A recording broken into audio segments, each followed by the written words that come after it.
प्रश्रय आत्मज्ञान अनुसूय सदाचार गुणों से संपन्न एक अग्निहोत्री ब्राह्मण के यहाँ इनका जन्म हुआ। इन्होंने एक निश्चय किया कि मैं बोलूंगा नहीं, क्योंकि संसार में बोलने से एक दूसरे के बीच में प्रेम बढ़ता है और वही मोह में परिवर्तित हो जाता है। ये भरत जी का सिद्धांत। बोले नहीं, मौन हो गए। आप किसी व्यक्ति से सालों साल यूं ही मिलते रहिए और बोलिए मत, बात मत करिए, तो आज से उससे कोई स्नेह होने वाला नहीं, कोई मतलब नहीं। ये भरत जी का सिद्धांत है। लोग इन्हें जड़ भरत ऐसा कहने लगे, घर में भाइयों को भी ये अच्छे नहीं लगे।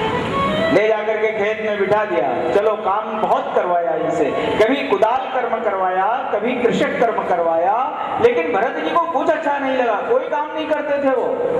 लोग बात कहते ये तो जड़ भरत है, जड़ भरत है, जड़ लगा दिया आगे, जड़ है। खेत पर बिठाया, चिड़िया रखाना, भरत जी ने कहा हम चिड़िया रखाएंगे। बताइए इनका कहाँ खेत है? तो भरत जी और उनको आमंत्रित करने लगे, राम की चिड़ियों रामई को खेत, और खा लो चिड़ियों भर भर पेट। तुम्हारा कहाँ, तुम्हारा खेत कहाँ, खाओ। देखते देखते खेत खाली हो गया। भरत के भाई जब गए, उन्होंने कहा अच्छा इस पागल को मैंने बिठा दिया, अब की बार तो अनाज नहीं मिला, अब क्या करें। चिड़िया चुग गई सारा खेत, चिड़िया चुग गई सारा खेत। दस्यु था, वो पकड़ करके जब ले गया, भद्रकाली को बलि देने लग गया। भगवान ने कहा अरे भद्रकाली तुम मेरे भक्त की बलि लोगे, ध्यान रखना एक बूंद भी रक्त मेरे भक्त का तुम्हारे खप्पर में चला गया ना, मैं त्रैलोक से तुम्हारा अस्तित्व मिटा दूंगा। भरत जी गर्दन नीचे करके खड़े हुए थे और वो दस्यु तलवार लेकर के भरत जी की गर्दन काटने को तैयार। वैसे ही सहसो चचाट देवी भद्रकाली, फट गई मूर्ति, निकली स्वयं भद्रकाली। एक हाथ में खप्पर था, एक हाथ में तलवार। जितने दस्यु थे सबकी गर्दन काट करके अपने खप्पर में रक्त भर करके अपनी पिपासा को शांत करने के बाद भरत जी महाराज को दिव्य ज्ञान दिया भैया ने, और दिव्य ज्ञान दे करके भरत जी को भेजा। पूरा नीचे से ऊपर तक सोने हीरे जवाहरात से लदे हुए भरत जी महाराज जब अपने घर के पास में पहुंचे तो घर वालों ने देखा अरे भरत जी तो बहुत बड़े हो गए, ये तो राजा हो गए। जो घर वाले एक गिलास पानी देने को राजी नहीं होते थे, निकाल करके खेत पर पहुंचा दिया था। अब तो भरत की भाभियां सब भरत जी को पकड़ पकड़ करके कहती हैं बेटा हमारे यहाँ चलो, हमारे यहाँ चलो, हमारे यहाँ चलो। भरत जी समझ गए ये हमें नहीं चाह रहे हैं, दुनिया में आपको कोई नहीं चाहता, आप कैसे भी हो। दुनिया वाले तो आपकी जेब देख रहे हैं, वो कितनी मोटी है। जितनी मोटी जेब है आपकी, उतने ही ज्यादा आपके रिश्तेदार, उतने ही ज्यादा आपके मित्र, उतने ही ज्यादा सगे संबंधी। और जिस दिन जेब का वजन कमजोर हो गया, कोई आपसे नमस्कार करने वाला, ये दुनिया वाले आपसे कोई नहीं। लेकिन वो कहते ये हैं साहब आपको तो हम क्या बताएं, बताने की जरूरत ही नहीं, क्योंकि संसार स्वार्थ का है। भरत जी ने कहा रे एक समस्या और है, जब तक पैसा है तब तक और कुछ भी हो जाए, ये दुनिया वाले भजन नहीं करने देंगे। श्रीमद् भागवत के एकादश स्कंद में भी ये बड़ी अच्छी चर्चा आई है। इसलिए भरत जी ने कहा मुझे संपत्ति की आवश्यकता नहीं है, सारी संपत्ति उतार करके भाइयों को दे दी कि हमें क्या जरूरत है इस भजन की। और बात भी ठीक है, कबीर दास जी ने बड़ा अच्छा भजन लिखा कि जब जीवन में दो चीजें हैं, एक है कामनाओं की पूर्ति संसार से, जिसे हम संपत्ति बोलते हैं, धन बोलते हैं, और दूसरा श्री राम जी की आराधना। तो जब श्री राम जी की आराधना में मन लग जाए तो उसे संपत्ति प्यारी नहीं लगेगी, और यदि संपत्ति प्यारी लगती है तो फिर राम जी की आराधना में बाधा होगी। कबीरदास जी की अपनी भाषा में बड़ी अच्छी उन्होंने बात कही, मन लागो मेरो राम फकीर में, मन लागो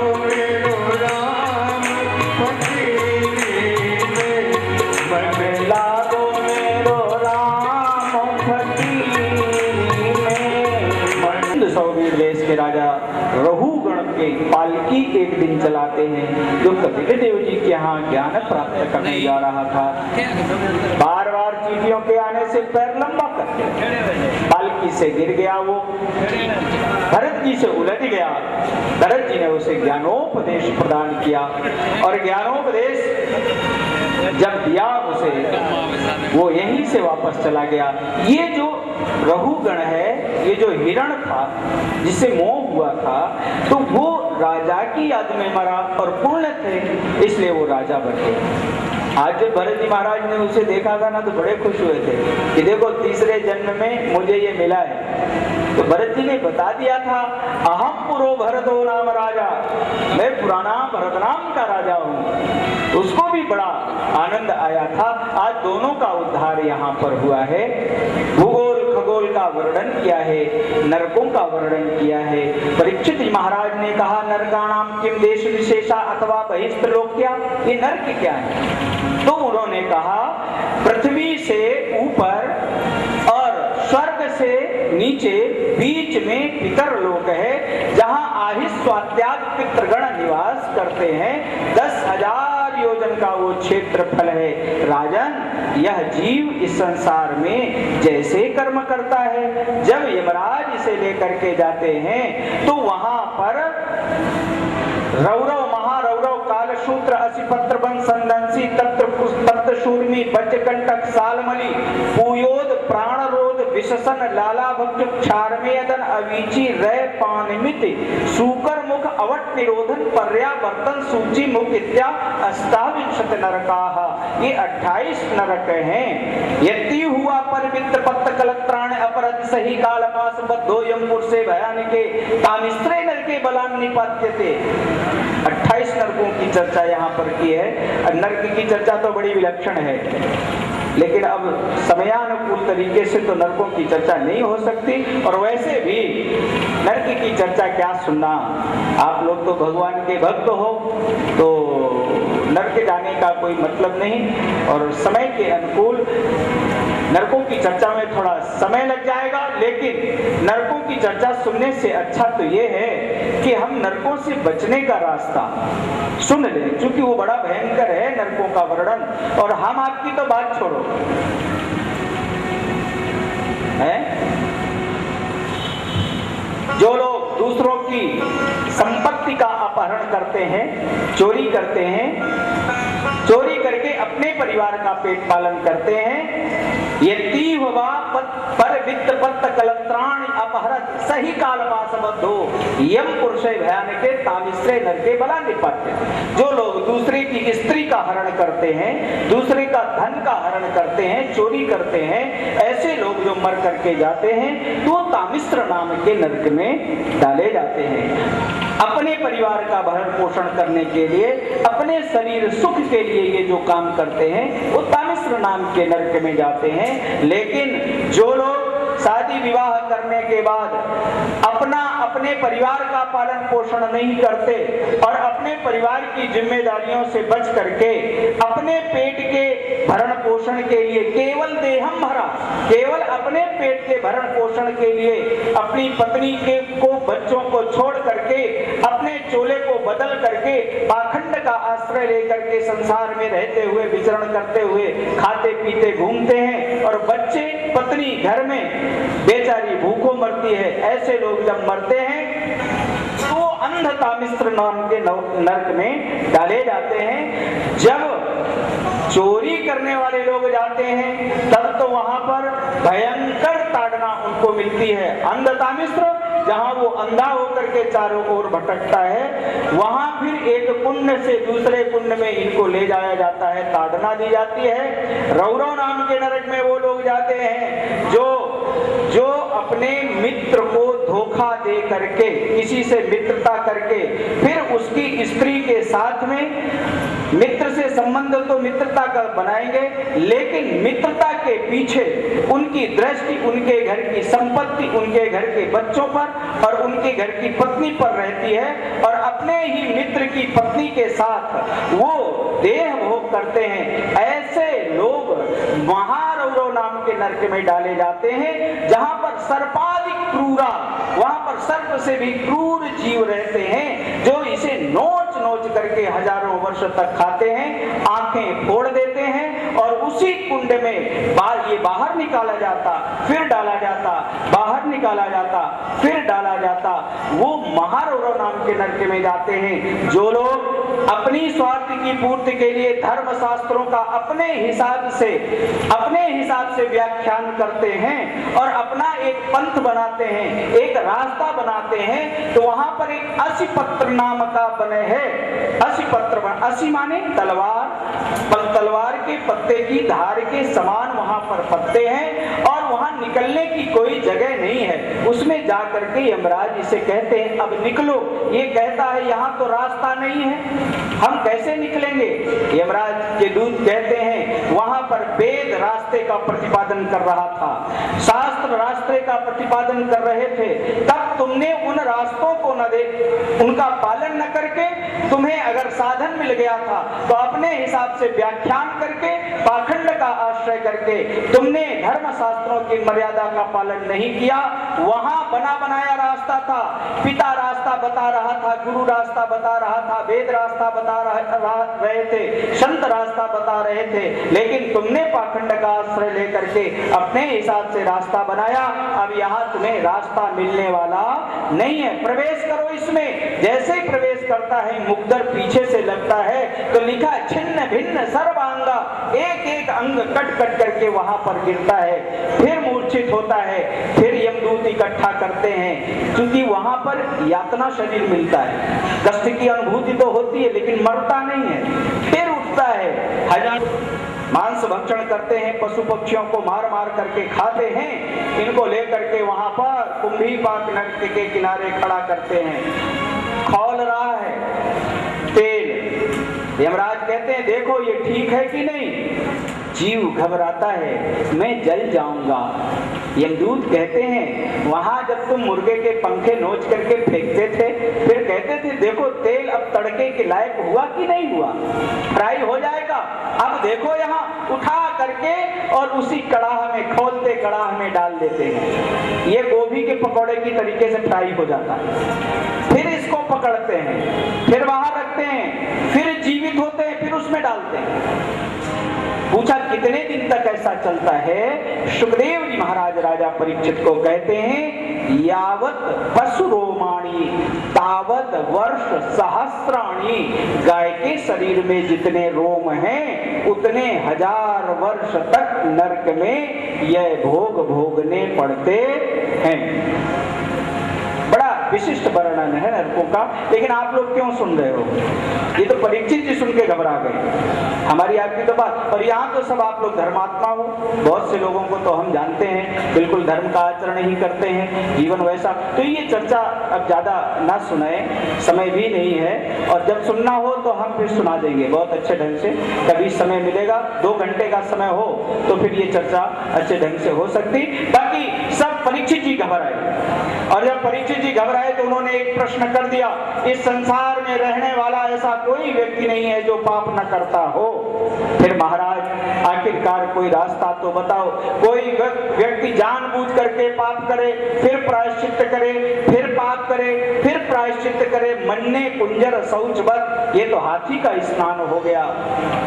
सुखदेव जी से ने कहा राजन एक बात बताऊं, एक अजामिल नाम का राजा था, ब्राह्मण था, वेश्या के संग से कई बेटे हो गए, शराब पीता, मांस खाता, चोरी करता।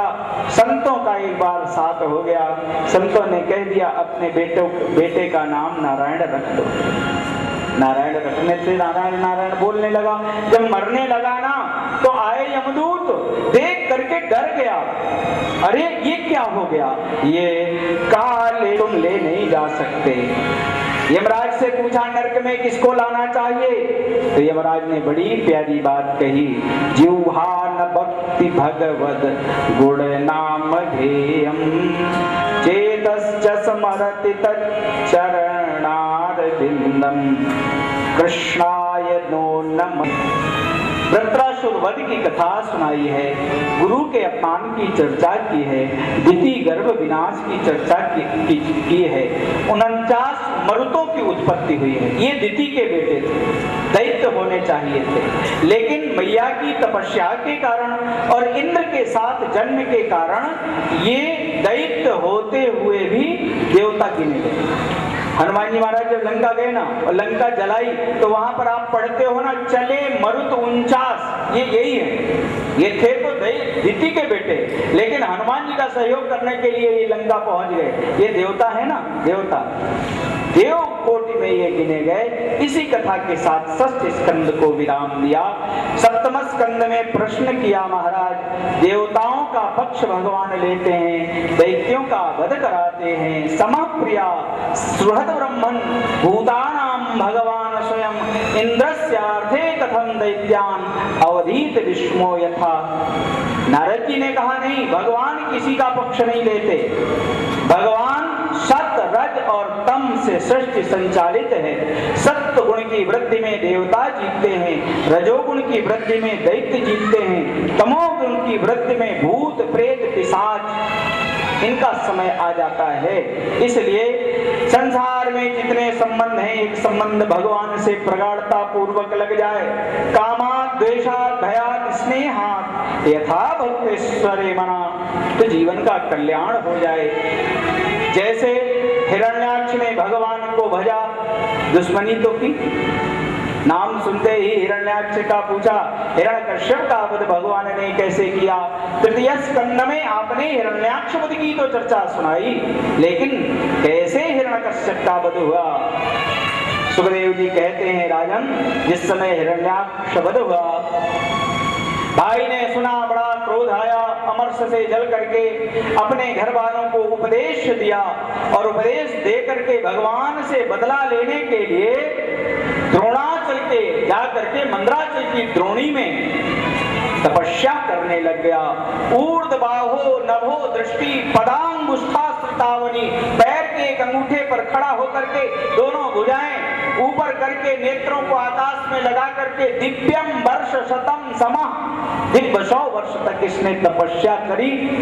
देवताओं ने ब्रह्मा जी को भेजा जा करके इसको वरदान दे करके मुक्त करो। जब ब्रह्मा जी आए, ब्रह्मा जी ने आवाज लगाई, राजन उत्तिष्ठ उत्तिष्ठ भद्रं ते तपः सिद्धोस्मि काश्यप वरदोऽहं मनुप्राप्त प्रियतामीप्सित वरः।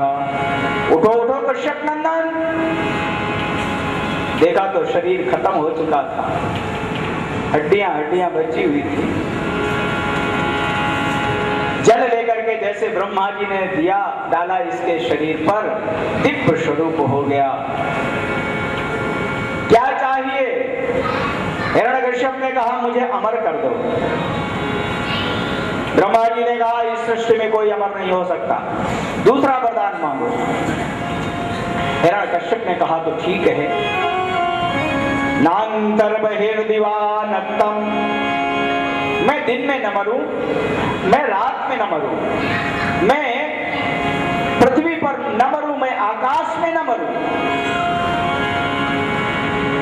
मैं असुरों से न मरूं, मैं देवताओं से न मरूं। अप्रतिम दुंदताम युद्धे एक पत्यंच देहिनाम, जहां जाऊं लड़ने वाले हमसे दूर हो जाएं। ब्रह्मा जी ने कहा, बड़े विलक्षण वरदान है। हाँ महाराज, निशी में न मरूं, दिन में न मरूं, लेकिन तथापि में पितराम्यंग वरान यद्यप दुर्लभान। ये वरदान बड़े दुर्लभ हैं, लेकिन जाओ, फिर भी मैंने तुमको दिए। हिरण्यकश्यप जिस समय वरदान लेकर के आया, हिरण्यकश्यप ने चारों तरफ हाहाकार मचा दिया। इसने कह दिया, जिन जिन गांव में ब्राह्मण रहते हो जला दो, गायों को समाप्त कर दो, यज्ञ कुंड की अग्नियों को समाप्त कर दो। हाहाकार हो गया चारों तरफ। जो संत लोग हैं, भगवान के भक्त हैं, उन्होंने भगवान से जाकर के प्रार्थना दी, दयानिधि अब तो लो अवतार। भगवान से प्रार्थना करी, करी। महाराज हिरण्यकश्यप हम लोगों को जीने नहीं दे रहा है। भगवान ने कहा चिंता मत करो, देखो एक नहीं 1000 ब्रह्मा वरदान दे जाए, लेकिन जिस दिन ये मेरे भक्त के ऊपर हाथ उठाएगा, हनिष्येपि वरोर्जितम, मैं इसका वध कर दूंगा। इसी के घर में हमारा भक्त है। समस्या जहां पैदा होती है समाधान वही होता है। 4 बेटे का नाम श्री प्रहलाद जी महाराज जब से जन्म लिया है, नारद जी के उपदेशों का प्रभाव है। उठते बैठते चलते फिरते खाते पीते गोविंद पररम भेता। प्रहलाद जी को ऐसा लगता है भगवान हमारे साथ में है, भगवान हमारे साथ में है। हमेशा भगवान का चिंतन करना, उनकी पूजा करना, उनका चित्र बनाना। प्रहलाद चरित्र की ये बात बड़ी अच्छी है, भगवान हमारे साथ में। हम लोग गोविंद पररम्भिता, ये प्रहलाद जी का विश्वास है। संसार में हम लोग कुछ क्यों नहीं कर पाते? क्योंकि हमारा सहयोगी नहीं मिलता है, हमारा मित्र नहीं मिलता। लेकिन प्रहलाद जी कहते हैं आपका मित्र तो आपके साथ में, तू अकेला नहीं प्यारे राम तेरे साथ में। के गोद में माँ ने बिठाया तो पिताजी से ही कह दिया, पिताजी ये संसार रूपी अंधकूप में जीव अपने जीवन के इस पात्र को, शरीर रूपी पात्र को फंसा करके जीवन रूपी रस्सी में लेकर के बैठा हुआ है, लेकिन इसको यहाँ सुख रूपी जल मिलने वाला नहीं है। इसलिए पिताजी, ये प्रहलाद जी का पहला उपदेश था, हित्वात्मपातम गृहमंदकूपा वनं गतेयाद्धरिमाश्रयेत। जीव को भगवान के चरणों का आश्रय लेना चाहिए। वो देख करके प्रहलाद जी को लगा ये उपदेश कहां से मिला, ये तो दैत्य बालक है। प्रहलाद जी को विद्यालय भेजा, लेकिन जब प्रहलाद जी विद्यालय में गए और विद्यालय से वापस आए, एक दिन पिताजी के पास में गुरु जी के साथ में थे बैठे, प्रहलाद जी को गोद में बिठाया, पूछा बताओ बेटा आपको क्या अच्छा लगता है, आपने अभी तक विद्यालय में क्या सीखा, क्या सीखा?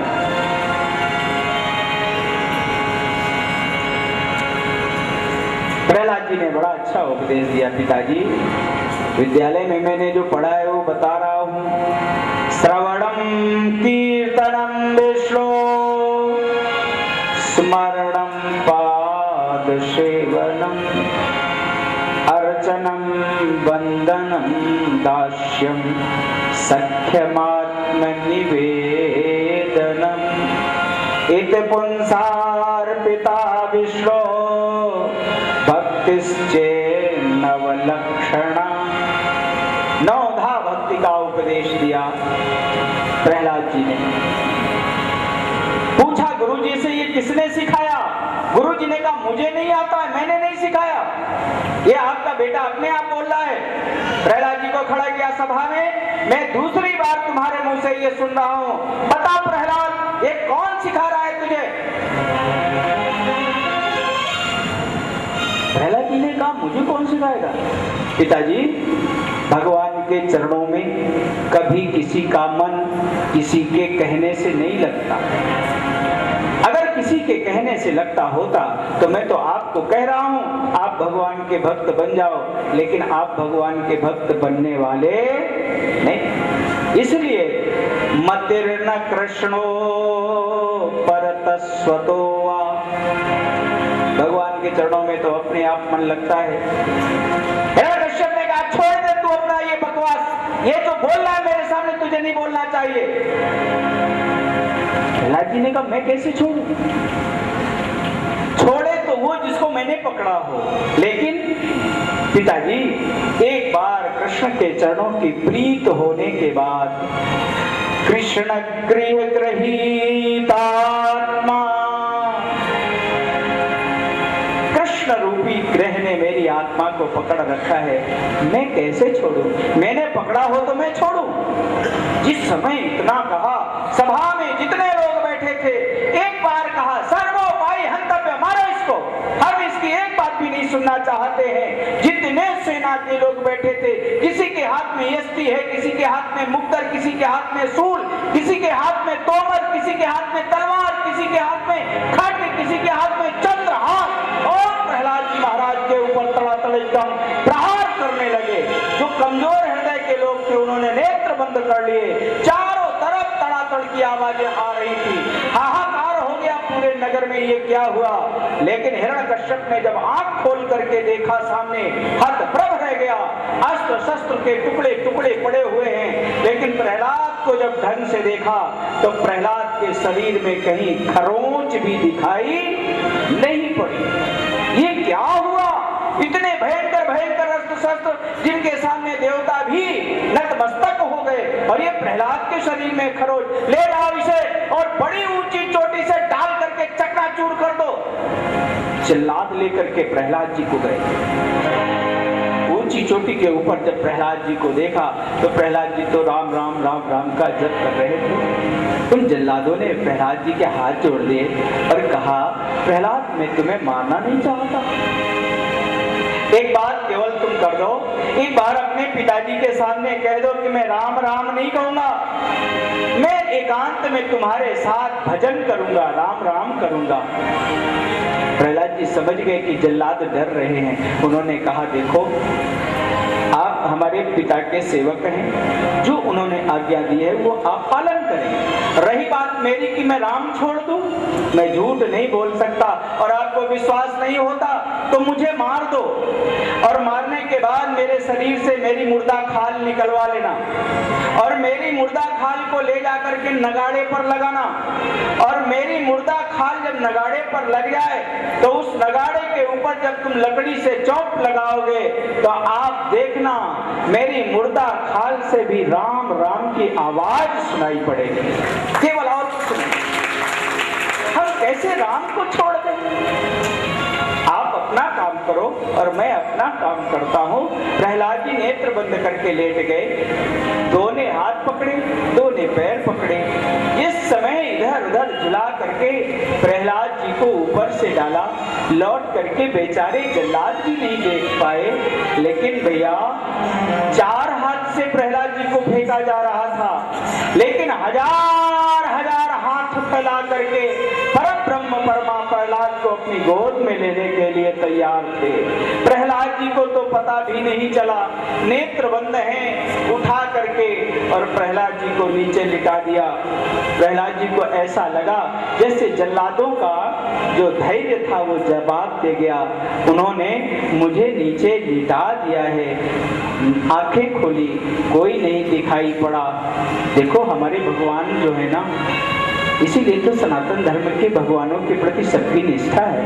यही नहीं कि हमारे भगवान केवल बांसुरी बजाते और नाचते हैं इसलिए वो प्यारे लगते, नहीं नहीं, बंसी का बजाना खेल भी है, गिरिवर का उठाना खेल नहीं, बंसी का आसपास भी फटकना नहीं चाहता था।